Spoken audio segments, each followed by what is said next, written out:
wake milele. Bwana ameahidi kwa kinywa chake, hatowaacha watumishi wake milele. Oh, Bwana ameahidi kwa kinywa chake, hatowaacha watumishi wake milele.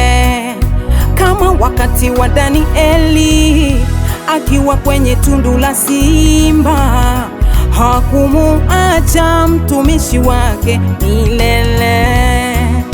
Yusufu kauzwa utumwani, Potifa kamweka gerezani, hakumuacha mtumishi wake milele. Amina, amina, amina, kweli Baba ameahidi mwenyewe kwa kinywa chake. Mungu wetu, Mungu Baba yetu, Mungu Baba, Jehova Jireh, Jehova Nisi, asante Mungu wetu.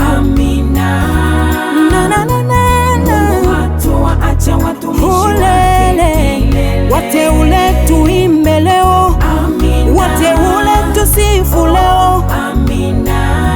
Mungu, Mungu wetu, hatowaacha watumishi wake milele.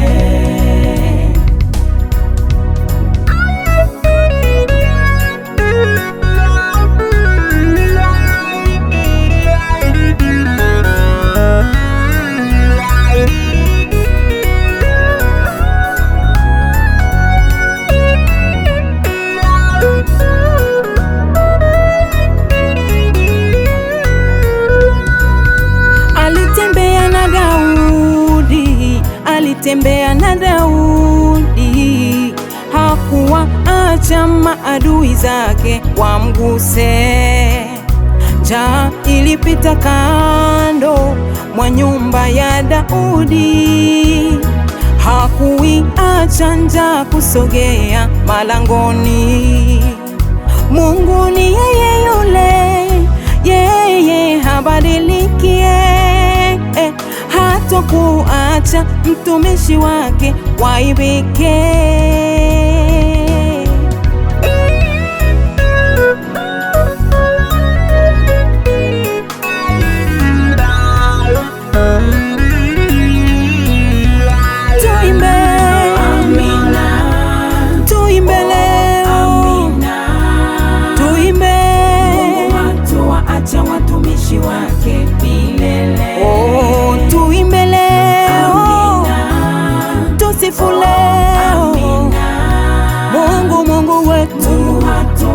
Watumishi wake milele. Ameahidi mwenyewe kwa kinywa chake Baba Mungu, Mungu Baba, hatowaacha watumishi wake milele. Haya, tusifu leo, tusifu leo, hatowaacha watumishi wake